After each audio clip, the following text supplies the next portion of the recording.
ನಮಸ್ಕಾರ ಗೆಳೆಯರೇ, ದಿನದ ಕತೆ ಚಾನೆಲ್ಗೆ ಸ್ವಾಗತ.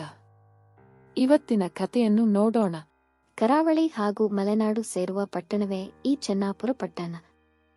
ಈ ಪಟ್ಟಣವು ಪ್ರಕೃತಿ ಸೌಂದರ್ಯದಿಂದ ಕೂಡಿದ್ದು ನೋಡುಗರಿಗೆ ಮನಸೆಳೆಯುವ ಆಕರ್ಷಣೀಯ ಹಾಗೂ ಪ್ರೇಕ್ಷಣೀಯ ಸ್ಥಳ ಕೂಡ ಹೌದು. ಸಮುದ್ರದ ಅಲೆಯಿಂದ ಬರುವ ತಣ್ಣನೆಯ ಗಾಳಿಯು ಮನಸ್ಸಿಗೆ ದೇಹಕ್ಕೆ ಮುದವನ್ನು ನೀಡುತ್ತಿತ್ತು. ಈ ಊರಿನ ಒಂದು ಹಳ್ಳಿಯಲ್ಲಿ ನಾಗಪ್ಪ ನೆಂಬ ಒಬ್ಬ ಯುವಕನು ಕುಟುಂಬದವರೊಂದಿಗೆ ವಾಸವಾಗಿದ್ದ. ನಾಗಪ್ಪನಿಗೆ ಮದುವೆಯಾಗಿ ಇಬ್ಬರು ಮುದ್ದಾದ ಮಕ್ಕಳು, ಪುಷ್ಪ ಹಾಗೂ ಪವನ. ನಾಗಪ್ಪನ ಮನೆತನವು ಊರಿನಲ್ಲಿ ಒಳ್ಳೆಯ ಹೆಸರನ್ನು ಪಡೆದಿತ್ತು. ಆದರೆ ನಾಗಪ್ಪನಿಗೆ ಹೆಣ್ಣು ಮಕ್ಕಳ ಚಪಲ ಸ್ವಲ್ಪ ಹೆಚ್ಚಾಗಿಯೇ ಇತ್ತು. ಮನೆಯಲ್ಲಿ ಮುದ್ದಾದ ಸುಂದರವಾದ ಹೆಂಡತಿ ವೇದವತಿ ಇದ್ದರೂ ಅತ್ತ ಇತ್ತ ಕಣ್ಣಾಡಿಸುವ ಬುದ್ಧಿ ನಾಗಪ್ಪನಿಗೆ ರಕ್ತಗತವಾಗಿ ಬಂದಿತ್ತು. ಮನೆಯಲ್ಲಿರುವ ಹೆಂಡತಿಯು ಹೆಸರಿಗೆ ಮಾತ್ರ ಹೆಂಡತಿಯಾಗಿದ್ದಳು. ಗಂಡನ ಬೇಕು ಬೇಡಗಳಿಗೆ ಸ್ಪಂದಿಸುತ್ತಾ, ಮನೆಗೆ ಬಂದು ಹೋಗುವ ನೆಂಟರಿಷ್ಟ ನೋಡಿಕೊಳ್ಳುತ್ತಾ, ಮಕ್ಕಳನ್ನು ನೋಡಿಕೊಳ್ಳುತ್ತಾ ಗಂಡನೊಂದಿಗೆ ಸಂಸಾರವನ್ನು ಸಾಗಿಸುತ್ತಿದ್ದಳು. ಇಂಥ ಹೆಂಡತಿ ಇದ್ದರೂ ನಾಗಪ್ಪನು ಅವಾಗವಾಗ ಊರಿನ ಒಬ್ಬ ವೇಶ್ಯೆ ಮನೆಗೆ ಹೋಗಿ ಬರುವ ಚಾಳಿಯನ್ನು ಹೊಂದಿದ್ದನು. ಅವಶ್ಯವಾಗಿ ಯಾರೇ ಹೊಸ ಹುಡುಗಿ ಬಂದರೂ ಮೊದಲು ನಾಗಪ್ಪನ ಪಾಲಾಗುತ್ತಿತ್ತು.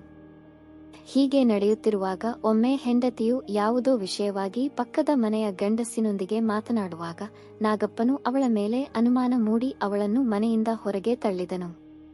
ಸದಾ ಹೊರಗಡೆಯ ರುಚಿಯನ್ನು ನೋಡುತ್ತಿದ್ದ ನಾಗಪ್ಪನಿಗೆ ತನ್ನ ಹೆಂಡತಿಯ ಮೇಲೆ ಅಪರಾಧ ಹಾಕಲು ಒಂದು ಕಾರಣ ಬೇಕಿತ್ತು ಅಷ್ಟೇ. ಅವಳು ಎಷ್ಟೇ ಅತ್ತು ಕರೆದು ತಾನು ಯಾವ ತಪ್ಪು ಮಾಡಿಲ್ಲವೆಂದರೂ ಕೇಳಿಸಿಕೊಳ್ಳದೆ ಅವಳನ್ನು ಜರೆದನು. ತಮಗೆ ಮೊದಲು ಹುಟ್ಟಿರುವ ಮಗಳು ಪುಷ್ಪ ಮಾತ್ರ ನನಗೆ ಹುಟ್ಟಿದ್ದು, ಅದರ ನಂತರ ಹುಟ್ಟಿರುವ ಇನ್ನೊಬ್ಬ ಮಗ ಪವನ ನನಗೆ ಹುಟ್ಟಿದ ಮಗನಲ್ಲ, ಪಕ್ಕದ ಮನೆಯವನಿಗೆ ಹುಟ್ಟಿದ್ದು ಎಂದು ನಾಗಪ್ಪ ಹೆಂಡತಿಯನ್ನು ಮೊದಲಿನಿಂದಲೂ ಜರೆಯುತ್ತಿದ್ದನು. ಈಗ ಅದಕ್ಕೊಂದು ಸಾಕ್ಷಿ ಸಿಕ್ಕಂತಾಯಿತು ನಾಗಪ್ಪನಿಗೆ. ನನಗೆ ಮೊದಲಿನಿಂದಲೂ ಇದ್ದ ಅನುಮಾನ ಈಗ ಪರಿಹಾರವಾಯಿತು. ಎರಡನೆಯ ಮಗು ನನ್ನದಲ್ಲ, ಪಕ್ಕದ ಮನೆಯವನದ್ದೇ ಇರಬೇಕು ಎಂದು ಅವಳನ್ನು ತುಂಬಾ ಅವಮಾನ ಮಾಡಿದನು. ತಾನು ಕಳ್ಳ ಪರನಂಬ ಎನ್ನುವ ಗಾದೆಯಂತೆ ತಾನು ತಪ್ಪು ಮಾಡುತ್ತಿದ್ದರೂ ನಾಗಪ್ಪನು ಹೆಂಡತಿಯ ಮೇಲೆ ಅನುಮಾನ ಮಾಡಿ ಅವಳನ್ನು ಮನೆಯಿಂದ ಓಡಿಸಿದನು. ಇತ್ತ ಹೆಂಡತಿ ವೇದವತಿ ಮನನೊಂದು ತನ್ನ ಚಿಕ್ಕ ಮಗ ಪವನನೊಂದಿಗೆ ತಾಯಿ ಮನೆ ಸೇರಿದಳು. ಮೊದಲೇ ಸುಕ್ಕಿದ ಗೂಳಿ ಆದ ನಾಗಪ್ಪನು ಈಗ ಕೇಳಬೇಕೆ? ಮೂಗುದಾರ ಹರಿದ ಗೂಳಿ ಕಂಡ ತೋಟವನ್ನು ನುಗ್ಗುವಂತೆ ಹೆಂಡತಿ ತವರು ಸೇರಿದ ನಂತರ ತಾನು ದಿನಪೂರ್ತಿ ಆ ವೇಶ್ಯೆಯ ಮನೆಯಲ್ಲಿ ಕಳೆಯುತ್ತಿದ್ದನು. ದಿನಗಳು ಕಳೆದಂತೆ ಒಮ್ಮೆ ಹೊಸ ಹುಡುಗಿಯೊಬ್ಬಳು ಆ ವೇಶ್ಯೆಯ ಮನೆಗೆ ಸೇರಿದ್ದಳು. ಆ ಮುದ್ದಾದ ಹುಡುಗಿಯ ಮೇಲೆ ಈ ನಾಗಪ್ಪನ ಕಣ್ಣು ಬಿತ್ತು. ಆ ಹುಡುಗಿಯ ಬಗ್ಗೆ ವೇಶ್ಯೆಯಲ್ಲಿ ವಿಚಾರಿಸಿದಾಗ ಅವಳು ತಂದೆ ತಾಯಿ ಯಾರೂ ಇಲ್ಲದ ಅನಾಥ ಹುಡುಗಿ, ಹೆಸರು ಭಾಗೀರಥಿ. ಅವಳು ಬಂದಿರುವುದು ಈ ಕೆಲಸಕ್ಕಾಗಿ ಅಲ್ಲ, ಮನೆ ಕೆಲಸಕ್ಕಾಗಿ ಎಂದು ಹೇಳಿದಳು. ಆದರೂ ನಾಗಪ್ಪನು ಕೇಳದೆ ನನಗೆ ಇವಳೇ ಇಷ್ಟ, ಇವಳು ಬೇಕು ಎಂದು ಹಠ ಹಿಡಿದನು. ಅಷ್ಟೇ ಅಲ್ಲದೆ ತಾನು ಅವಳನ್ನು ಮದುವೆಯಾಗುವುದಾಗಿಯೂ ಹೇಳಿದನು. ಮೊದಲಿನಿಂದಲೂ ನಾಗಪ್ಪನ ಕೈಯಿಂದ ಚೆನ್ನಾಗಿ ಸಂಪಾದನೆ ಮಾಡಿಕೊಂಡ ಆ ವೇಶ್ಯೆ ಇನ್ನೂ ಹೆಚ್ಚಿನ ಹಣದಾಸೆಯಿಂದ ಆ ಹುಡುಗಿ ನಾಗಪ್ಪನಿಗೆ ಸಿಗಲು ಸಹಾಯ ಮಾಡಿದಳು. ನಾಗಪ್ಪ ಆ ಹುಡುಗಿ ಭಾಗೀರಥಿಯನ್ನು ಮದುವೆಯಾದನು. ಇತ್ತ ನಾಗಪ್ಪನ ಹಿರಿಯ ಮಗಳು ಪುಷ್ಪ ತನ್ನ ಚಿಕ್ಕಮ್ಮ ಸಾವಿತ್ರಿಯ ಮನೆಯಲ್ಲಿ ಬೆಳೆಯುತ್ತಿದ್ದಳು. ಆ ಮನೆಯಲ್ಲಿ ಅವಳದ್ದೇ ವಯಸ್ಸಿನ ಅವಳ ಚಿಕ್ಕಮ್ಮನ ಮಗಳು ಕೂಡ ಇದ್ದಳು. ಅವಳ ಚಿಕ್ಕಮ್ಮ ಪುಷ್ಪ ಹಾಗೂ ತನ್ನ ಮಗಳು ಇಬ್ಬರನ್ನು ಚೆನ್ನಾಗಿ ನೋಡಿಕೊಳ್ಳುತ್ತಿದ್ದಳು. ಆದ್ದರಿಂದ ಈ ವಯಸ್ಸಿನಲ್ಲಿ ನಾಗಪ್ಪನಿಗೆ ಇನ್ನೊಂದು ಮದುವೆಯ ಅವಶ್ಯಕತೆ ಇರಲಿಲ್ಲ. ಆದರೆ ರಸಿಕ ನಾಗಪ್ಪನಿಗೆ ಹೆಂಡತಿಯ ಅವಶ್ಯಕತೆ ಇತ್ತು. ನಾಗಪ್ಪ ಭಾಗೀರಥಿಯನ್ನು ಮದುವೆಯಾಗುವುದು ಮನೆಯಲ್ಲಿ ಯಾರಿಗೂ ಇಷ್ಟ ಇರಲಿಲ್ಲ.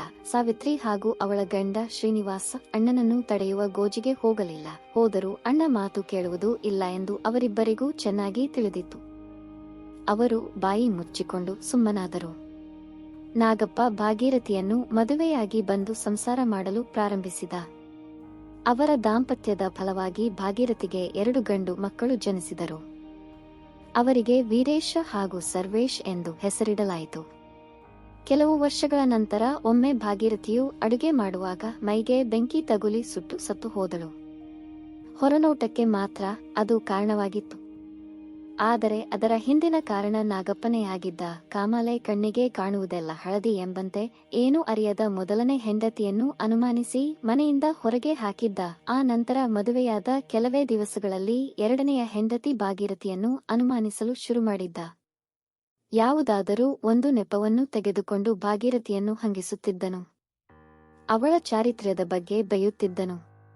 ಅವಳು ಮನೆಯಿಂದ ಹೊರಗಡೆ ಹೋದರೆ ಸಾಕು, ಅವಾಚ್ಯ ಪದಗಳಿಂದ ಅವಳನ್ನು ಬೈದು ಯಾರ ಜೊತೆ ಸರಸವಾದಳು ಹೋಗಿದ್ದೆ ಅಂತ ಕೇಳುತ್ತಿದ್ದನು. ಸೂಳೆಯ ಮನೆಯಲ್ಲಿ ಬೆಳೆದವಳು ನೀನು, ಇನ್ನೆಷ್ಟು ಗಂಡಸರು ನಿನ್ನ ರುಚಿ ನೋಡಿರಲಿಕ್ಕಿಲ್ಲ ಅಂತ ಜರೆಯುತ್ತಿದ್ದನು. ಅಕ್ಕಪಕ್ಕದ ಮನೆಯ ಜನರ ಎದುರಿಗೆ ಈ ರೀತಿ ಬೈದು ಹಂಗಿಸುತ್ತಿದ್ದ ಗಂಡನಿಂದ ಭಾಗೀರಥಿ ಮನನೊಂದಿದ್ದಳು. ಅವಮಾನ ತಾಳಲಾರದೆ ಮನೆಯಲ್ಲಿ ಯಾರೂ ಇಲ್ಲದ ಸಮಯ ನೋಡಿ ಮೈಗೆ ಬೆಂಕಿ ಹಂಚಿಕೊಡದಿದ್ದಳು. ಹೀಗಾಗಿ ಪುಷ್ಪಾಳ ಜೊತೆ ತನ್ನ ಮಗಳು ಸುಮಾ ಹಾಗೂ ಭಾಗೀರಥಿಯ ಗಂಡು ಮಕ್ಕಳಿಬ್ಬರ ಪಾಲನೆಯ ಜವಾಬ್ದಾರಿ ಸಾವಿತ್ರಿಯ ಪಾಲಾಯಿತು. ಈ ಕಥೆಯ ಮುಂದಿನ ಭಾಗವನ್ನು ಮುಂದಿನ ವಿಡಿಯೋದಲ್ಲಿ ನೋಡೋಣ.